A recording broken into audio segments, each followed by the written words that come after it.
sosial media adalah, kalau sosial media seperti sekarang ini, dia adalah sumber dari kehancuran peradaban. Tadinya saya dianggap omong kosong, tapi 1 bulan yang lalu, kalau Anda mau nonton, ada filmnya yang namanya Social Dilemma. Itu filmnya dari Netflix, film dokumenter. Itu yang ngomong para pendiri-pendiri sosial media tersebut. Dan mereka sendiri yang ngomong kehancuran masa depan bisa karena sosial media. Saya sudah ngomong dari 5 tahun yang lalu. Kita harus ada. Itu tadi, menurut saya cara tidak hanya efektif, tapi teraman adalah menjadi inspirator. Karena pemimpin yang karena menjadi inspirator, salah satu syarat menjadi inspirator adalah berani menjadi pionir. Pionir adalah, ya ini kita perlu definisi ya, agar orang yang ngomong inovator, pionir nih orang ngerti arti ini. Pionir adalah orang yang melakukan sesuatu hanya karena dia percaya nilainya itu baik untuk dilakukan. Bukan karena keuntungan posisi, bukan karena keuntungan ekonomi, bukan karena keuntungan apapun. Dia karena dia percaya sebuah visi melakukan itu. Itu namanya pionir. Dan tidak semua orang bisa melakukan menjadi pionir. Kalau mau ngomong penelitian, manusia yang bisa menjadi pionir itu hanya 2,5% dari populasi. Early adopter yang mau mengikuti pionir itu sebenarnya bisa sampai 13,5%. Setelah itu baru pengikutnya yang lain. Pertanyaannya kepada Anda adalah pionir atau pengikut? Karena pionir itu pekerjaan paling berat. Dia pasti melakukan sesuatu yang tidak sesuai dengan society-nya. Karena dia melakukan dengan nilai. Iki ora bener iki. Tak lakoni wis. Karena aku percaya ini, dia hanya percaya pada nilai, bukan pada keuntungan. Contohnya begini, salah satunya. Saya sedikit-sedikit mencoba menjadi pionir. Saya bukan bersumpah sih, terlalu kuat ya bersumpah. Saya mencoba sekuatnya, tidak akan aktif di sosial media ketika sosial media masih seperti ini. Saya saya termasuk 100 orang pertama yang masuk Twitter di Indonesia. Saya termasuk orang awal-awal yang masuk Facebook di Indonesia juga. Itu saya termasuk awal-awal ngikutin itu semua. Dan saya nutup Facebook 2010. Kemarin saya buka sebentar untuk polemik dengan Gunawan Muhammad dan segala macam tentang polemik sains itu. Tapi saya tutup lagi. Twitter sudah dari tahun lalu, sebelumnya juga paling sebulan sekali 2 kali nge-tweet doang. Karena saya merasa sosial media adalah, kalau sosial media seperti sekarang ini, dia adalah sumber dari kehancuran peradaban. Tadinya saya dianggap omong kosong. Tapi 1 bulan yang lalu, kalau Anda mau nonton, ada filmnya yang namanya Social Dilemma. Itu filmnya dari Netflix, film dokumenter. Itu yang ngomong para pendiri-pendiri sosial media tersebut. Dan mereka sendiri yang ngomong kehancuran masa depan bisa karena sosial media. Saya sudah ngomong dari 5 tahun yang lalu. Kita harus ada cara baru untuk berhubungan online. Sosial media yang sekarang tidak cukup. Kenapa? Karena bukan sosial medianya yang buruk ya, saya garis bawahi. Sosial medianya membuat potensi terburuk manusia lebih gampang keluar daripada potensi baiknya. Dan itu ada matriksnya. Berita buruk itu tersebar 6 kali lipat lebih cepat daripada berita baik. Saya ngomong dudu aku ini.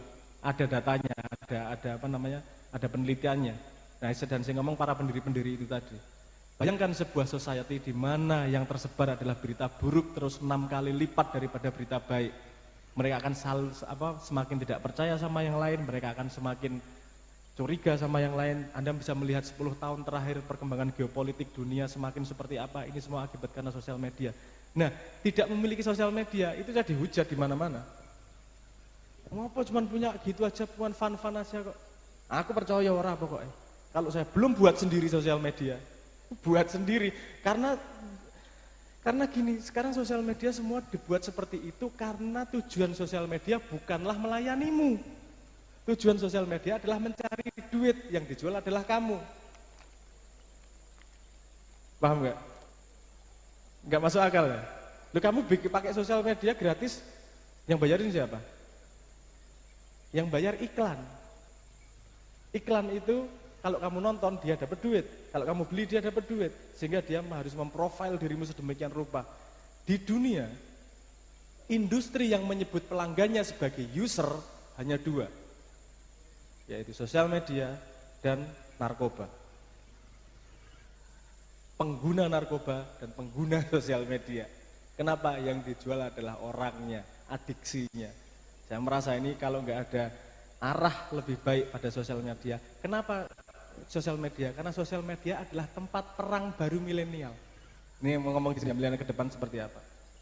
Belum pernah ada peradaban sebelumnya yang tingkat konektivitasnya seperti milenial. Jadi semua advice dari bapakmu itu nggak ada yang valid di dunia sekarang. Ya, yang valid sedikit. Yang urusan nilai valid. Ojo nglarani wong liya kuwi valid. Tapi nek urusan sosmed kuwi ngene, ora valid. Kowe ora ngerti apa-apa soal sosmed bapak-bapak kuwi. Boomer itu nggak tahu apa-apa. Ini benar-benar dunia baru sama sekali. Dunia di mana informasi berlipat ganda banyaknya. Tahun 2012 data 2012 ke 2013 data yang masuk ke internet itu 600% peningkatannya. Bayangkan 2020 berapa persen peningkatannya, mengerikan. Oh ini saya terlalu melebar lagi ngomongnya. Tadi pertanyaan dasarnya apa? Oh kepedulian, itu tentang kepedulian itu ya. Kepedulian mau tidak mau kamu harus masuk ke dunia sosial. Dunia sosial sekarang yang namanya ruang publik. Ruang publik tadinya lewat kumpul, lewat pertemuan gini-gini, sekarang ada ruang publik yang satu dunia terkoneksi namanya sosial media. Itu yang harus Anda perhatikan. Ini kalau mau ngomong tentang lebih dalam tentang trik-triknya, kita harus ngomong psikologi rodok nitil-nitili sidik-sidik, bangsane kita ngomong dopamin, ngomong testosteron, ngomong serotonin dan seterusnya, nanti terlalu dalam. Tapi intinya, untuk tentang kepedulian, tunjukkan bahwa kamu peduli. Pionir itu adalah, ya, Anda harus berani menjadi pionir untuk membuat orang lain peduli. Anda harus melakukan duluan sebelum orang lain melakukan. Melakukan duluan, pasti berat. Dan orang pertama yang melakukan pasti dianggap gila. Orang kedua yang melakukan, mulai dia menjadi ada supporternya. Orang ketiga melakukan hal yang sama, mulai terkumpul. Saya tutup pertanyaan itu dengan sebuah percobaan. Ada sebuah eksperimen di sebuah pantai di mana orang-orang banyak berjemur. Ada satu orang tiba-tiba joget. Joget kayak orang gila gitu. Lainnya ngeliatin kayak wong gendeng iki. Joget-joget sendiri tanpa musik. Ada orang kedua tiba-tiba ikut berdiri dan ikut joget. Orang mulai ngeliat nih. Orang ketiga mulai joget. Ketika 10 orang mulai banyak. Ketika sudah hampir setengah, ketika sudah 13,5% dari populasi di situ yang saya sebut sebagai tipping point pada Gaussian distribusi, pada tipping pointnya sudah 13,5% ikut joget semua. Yang tidak ikut joget akan merasa ketinggalan. Aku tak ikut joget juga lah. Tidak ada satupun yang tahu sebabnya kenapa. Main gendeng karena wong siji gendeng wae ana sing ngetutke itu tadi. Jadi kalau tidak ada pionir tidak akan terjadi perubahan. Pionir adalah pelaku paling berat di situ. Kenapa? Karena dia melakukan sendirian dianggap orang gila. Tapi tanpa dia tidak ada perubahan. Itu kalau mau ngomong tentang kepedulian. Ya. Saya kira sepakat Gus dengan apa yang jenengan sampaikan bahwa agar kita bisa menunjukkan kepedulian kita, efek yang atau cara yang paling tepat ya memang jadi pionir itu, betul. Intinya adalah selagi kita punya niat yang baik dan berada dari kebenaran, berdasarkan pada kebenaran, go ahead gitu aja ya Gus ya. Oke. Namun saya menggelitik nih Gus, nyun pangapunten, agak menggelitik yang soal media sosial itu. Kita sama-sama tahu memang bahwa media sosial sudah bukan menjadi sebuah komunitas memang. Bahkan warga media sosial itu sudah lebih berkali-kali lipat banyaknya daripada sebuah negara, ngoten. Memang itu betul. Tapi nyun sewu Gus, terkait dengan market atau branding itu tadi, banyak generasi kita terutama yang melek sama teknologi kemudian melek media sosial lebih milih tuh marketnya di-push aja nih di media sosial biar lebih ngeblow gitu lah. Tanggapan jenengan gimana nih kaitannya dengan market itu tadi? Saya maksudnya saya nggak menyalahkan dan membenarkan sebelum tahu tujuannya. Kalau tujuanmu memang mau jualan barang, bikin viral, salah satu cara yang efektif, monggo lakukan saja. Kalau tujuanmu adalah identitas politik, itu berbahaya. Politik identitas itu berbahaya. Kenapa? Karena akan terpecah nih negara. Amerika aja sekarang yang asal mula dari sosmed ini mengalami perpecahan luar biasa nih sekarang. Anda lihat ributnya pemilihan yang terakhir ini seperti apa. Facebook masuk di Myanmar nggak sampai 2 tahun demokrasi remuk. Kenapa? Karena Manusia itu merasa dunianya adalah apa yang dibaca. Oke ya, nek kowe maca ngene, oh berarti dunia seperti ini. Padahal sosial media, Google itu kalau kamu search memberi kamu berita yang sesuai dengan dirimu. Bukan yang objektif, tapi yang sesuai dengan dirimu. Karena pakai algoritma personalisasi seperti dia jualan. Bayangkan ada Wikipedia tapi halamannya tidak sama untuk setiap orang. Ketika dia mencari kebenaran ke Wikipedia, itu halamannya sama untuk semua orang. Jadi rujukan nggak masalah. Ketika dia merujuk ke sosial media, yang dibaca tiap orang berbeda. Semua orang akan merasa dirinya adalah yang paling benar. Di sini ada pendukung Jokowi, ada pendukung Prabowo. Ada, dua-duanya ada. Ada ya. Ora apa-apa wis liwat iki aku ora urusan karo wong-wong kuwi. Saya tanya yang pendukung Jokowi, ketika Anda jadi pendukung Jokowi, berapa persen Anda membaca berita Prabowo?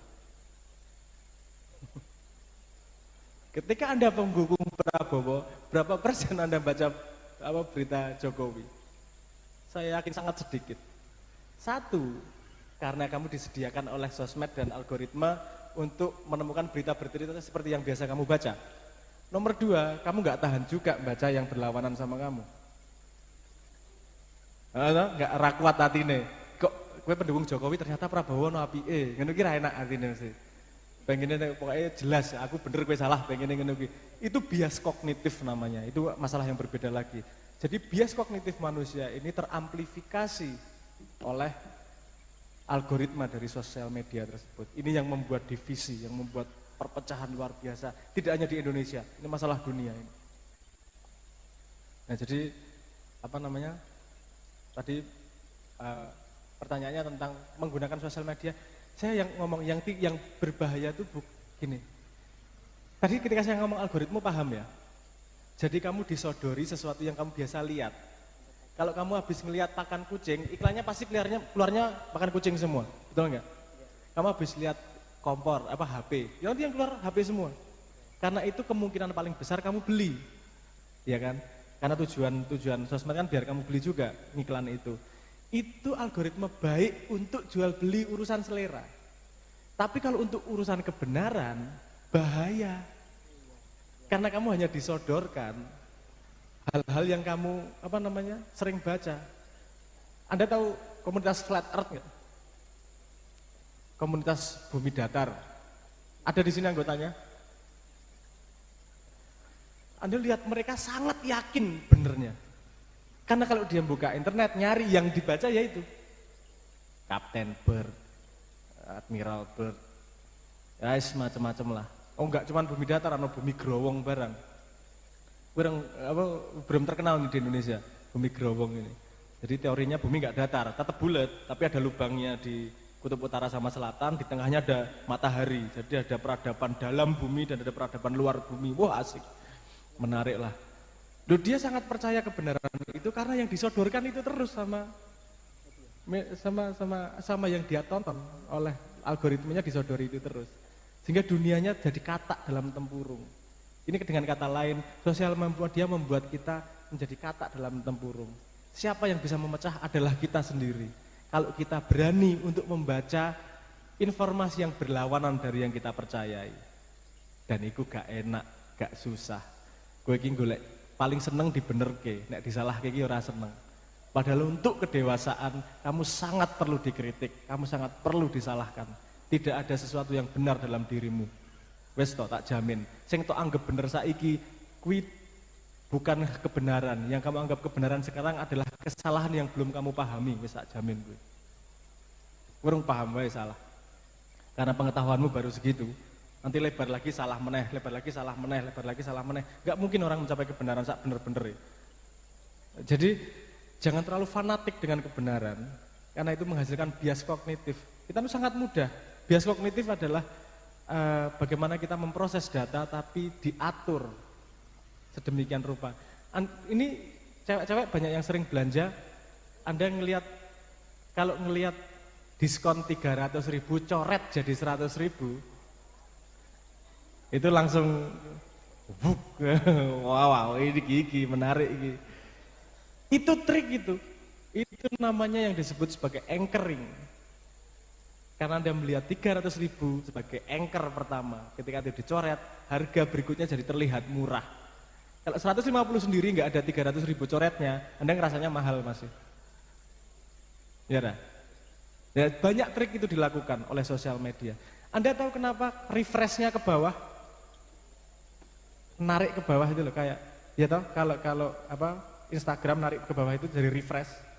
Tahu Anda sebabnya kenapa? Dia mengambil dari ilmu judi. Ilmu judi slot itu loh. Tahu kan? Slot. Nanti keluarnya apa? Kamu kalau narik ke bawah, nanti kira-kira yang keluar apa ya? Ada yang seneng. Dopaminnya keluar di kepala. Adiksi jadinya. Mengerikan ya. Yo. Jadi gitulah. Itu yang kalian hadapi milenial. Ini dunia yang menginvasi bawah sadarmu. Bukan dalam kesadaran, bawah sadarmu bahkan diinvasi, dijajah. Oke. Saya karena di sini ada pemerhati sosial media ya, saya boleh berbicara lebih dalam enggak soal itu? Saya kemarin sempat pendadaran. Saya berhadapan dengan 12 profesor dari ekonomi, psikologi, social science. Bukan natural science ya, beberapa social science terhadap gagasan. Karena saya memiliki gagasan. Gagasan saya adalah begini. Ini ada fundamental crux apa bahasa Indonesianya? Ada kunci fundamental yang membuat keadaan berubah dengan sosial media ini, yang sebenarnya jawabannya ada di Islam. Alhamdulillah, hipotesis saya bertahan dan tidak ada yang bisa membantah. Tapi langkah berikutnya saya mau tidak mau harus ngajak teman-teman ini untuk membuat something. Karena begini, urutannya begini, saya urutkan ya sedikit ya, urutannya begini. Semua makhluk hidup di dunia itu pasti berkompetisi. Tidak ada yang tidak. Semua makhluk yang bergerak itu pasti berkompetisi. Kalau hewan yang maling menang kompetisinya, dia punya hak, punya anak. Betul nggak? Sing menang tarung, sing menang apalah terserah, dia punya anak. Jadi kompetisi ini, pemenangnya akan direplikasi. Nah, di dunia manusia juga terjadi kompetisi. Tapi kalau di dunia hewan, kompetisinya kan survival, sederhana. Siapa yang paling survive, dia akan bisa meneruskan keturunan. Kalau di dunia manusia, karena dia punya dunia abstraksi, siapa yang paling dianggap tinggi di society, dia yang akan diikuti oleh generasi berikutnya. Kalau saya menyebutnya, sejak keluar bukunya Luca Pauli yang berjudul Summa de Arithmetica, di situ menunjukkan metodologi apa sebenarnya double bookkeeping tentang uang itu tadi. Itu awal-awal kapitalisme terjadi, itu membuat society manusia lombanya adalah pada, kompetisinya adalah pada resources, sumber daya. Jadi lomba siapa yang paling kaya, itu bukan kejahatan siapa-siapa, itu memang ada sebuah parameter universal yang bisa diambil, yang namanya currency, yang namanya duit, itu bisa jadi universal, poin tangible, poin yang terlihat yang bisa dikompetisikan satu sama lain, sehingga rebutan duitnya paling banyak. Itu sehingga lahir metodologi kapitalisme dan seterusnya. Kompetisi itu terus terjadi, dan sekarang dengan sosial media ini tambah nih, berubah lagi nih. Kompetisinya adalah ketika like menjadi tangible. Like, subscriber, viewer menjadi tangible. Bisa dilihat jumlahnya berapa. Jadi rebutan follower, rebutan subscriber, rebutan terkenal. Dan itu yang membuat society sekarang arahnya adalah ke rebutan like. Generasi berikutnya akan seperti yang bikin YouTube tadi. Generasi berikutnya akan mencari cara bagaimana dia mencari like sebanyak-banyaknya. Bikin konten boh aneh, boh seperti apa, pokoknya like sebanyak-banyaknya. Karena yang dianggap tinggi adalah yang like-nya terbanyak. Sehingga dia terjadi regenerasi yang jenisnya seperti itu. Ini society, saya 5 tahun yang lalu sudah ngomong, ini society hancur kalau seperti ini. Kenapa? Karena yang dianggap tinggi, dia akan punya posisi tinggi di society. Dia yang like-nya banyak, ini akan jadi punya posisi besar di society. Ini terbukti dengan Jokowi dan Prabowo kemarin ketika rebutan trending topik setiap hari. Yang like-nya paling banyak, itu jadi presiden kemudian.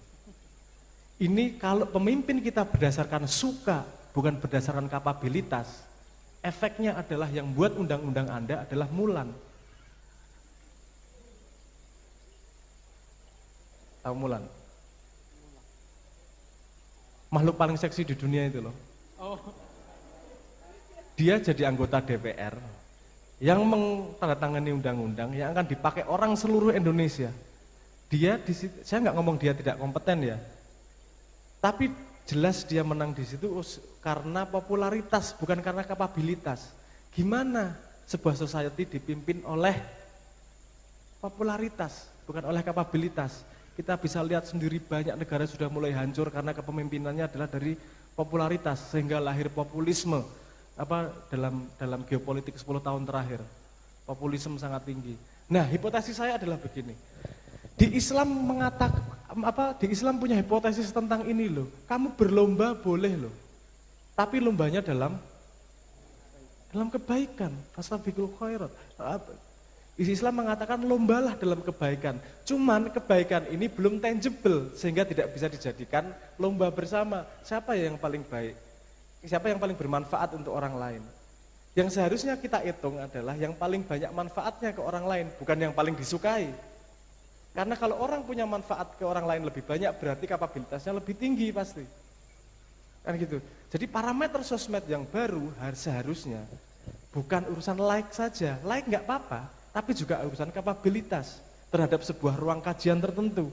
Ruang kajian apa, kayak biologi, kayak kesehatan, kayak sehingga hoax itu bisa kita hadapi dengan cepat juga. Kalau kita mau nanya soal virus, tanya pada yang manfaatnya banyak nih di soal virus nih. Berarti dia ahli soal virus nih, karena dia memberi edukasi yang banyak kepada orang lain, misalnya begitu. Nah, hipotesis saya kepada mereka adalah, dan ini sudah sempat didengarin negara walaupun belum ada follow up-nya sampai sekarang. Saya ngomong, ini seluruh dunia sedang mengalami stagnasi terhadap keadaan yang baru. Tidak ada jalan keluar nih. Dan saya mendefinisikan, ini bukan salah siapa-siapa, ini salah karena ada sebuah parameter tangible yang bisa dipakai bersama untuk berkompetisi. Dan parameter itu tidak menghasilkan generasi lebih baik. Parameter itu menghasilkan generasi yang lebih narsis. Jadi kita akan menghasilkan generasi-generasi narsistik. Itu ancaman milenial paling besar adalah mereka terdorong untuk narsis, untuk eksistensial, bukan untuk manfaat, untuk eksistensial. Kenapa? Karena manfaat belum ada parameter tangible-nya. Kalau belum ada gimana? Dibuat. Itu yang saya lakukan sekarang. Saya sekarang membuat prototipe sosial media. Wong gendeng lawan karo Facebook, karo Twitter, karo Instagram, edan lah. Nggak masuk akal itu ngelawan mereka. Tapi saya merasa ini adalah jawaban yang pantas saya meletakkan perang hidup saya di situ. Kalau saya bisa bikin sebuah parameter yang ngomong manfaat, ini adalah hipotesis dari social engineering Islam nih. Kalau kita ngomong Islam, bukan ngomongin besar-besarnya Islam, tapi subkultur yang dibangun oleh Islam. Hipotesis dibangun oleh Islam adalah lomba manusia dalam manfaat, dalam kebaikan ke orang lain. Bukan lomba like, bukan lomba kaya-kayaan, bukan lomba ganteng-gantengan, tapi lomba manfaat. Sebelum itu bisa kita jadikan parameter dalam society, saya berani ngomong bahwa Islam tidak akan bangkit. Kalau mau ngomong mau Islam bangkit, kita harus mulai berpikir itu. Bahwa kita menghargai orang lain berdasarkan manfaatnya, bukan berdasarkan followernya, bukan berdasarkan keterkenalannya. Kita boleh suka, tapi kalau mau patuh sama yang paling banyak manfaatnya. Kalau mau mempercayakan mimpi, paling banyak manfaatnya. Karena dia sudah bermanfaat ke orang lain sebelum wajib. Paham maksud saya? Dia belum jadi pemimpin, sudah bermanfaat orang lain, jadiin pemimpin aja, manfaatnya akan lebih banyak. Kan logikanya sesederhana itu. Nah, cuman kita belum ada sosial media yang ngitung manfaat itu tadi. Nah, saya hampir 3 tahun mengembangkan algoritma untuk itu. Saya ngambil algoritma dari sigmoid function yang diambil untuk evolusi, kapasitas evolusi manusia, evolusi makhluk hidup. Saya mencoba mengadopsi itu untuk membuat sosial media yang itu kemudian sama 12 profesor itu dihajar lah, dihajar segala macam. Alhamdulillah endingnya oke. Negara juga, saya nggak perlu ngomong tokohnya ya, tapi dia satu tokoh yang orang ming tengah-tengahan lah, wis pucukan lah, sarana sing luwih dhuwur meneh lah. Lalu dia mengatakan bahwa, yo ini jawaban dunia, jawaban stagnasi. Seharusnya ini jadi tidak hanya jawaban Indonesia, tapi juga jawaban Islam terhadap dunia. Tapi aku yo malang kerik, kowe iki yo nek wis ngomong seneng yo diwangi to yo. Mosok aku kon nglawan Facebook matamu suwek ini iki. Facebook itu raksasa luar biasa kok. Yang bisa membesarkan ini adalah generasi muda. Yang bisa mewujudkan ini adalah kebersamaan. Posisi saya sekarang adalah menjadi orang gila yang mencoba hipotesis baru. Lagi joget sendirian di di pantai. Semoga suatu saat saya bisa ngajak teman-teman hipno untuk joget bareng di pantai tersebut untuk menjawab dunia baru. Prototipenya mungkin bisa dilihat di website seminggu lagi, tapi kalau di aplikasi di aplikasi Android sudah hampir setengah tahun. Kita mencoba prototipe, ngetes algoritma, belum rilis, masih beta. Tapi kalau di download sudah bisa, di Symbolic ID namanya. Symbolic ID, gampang lah nanti bisa diobrolin sama teman-teman. Nggih, itu, matur nuwun. Kita semua sudah menyimpulkan bahwa yang bisa merubah masa depan adalah milenial. Tapi kamu menghadapi tantangan yang luar biasa besar ini.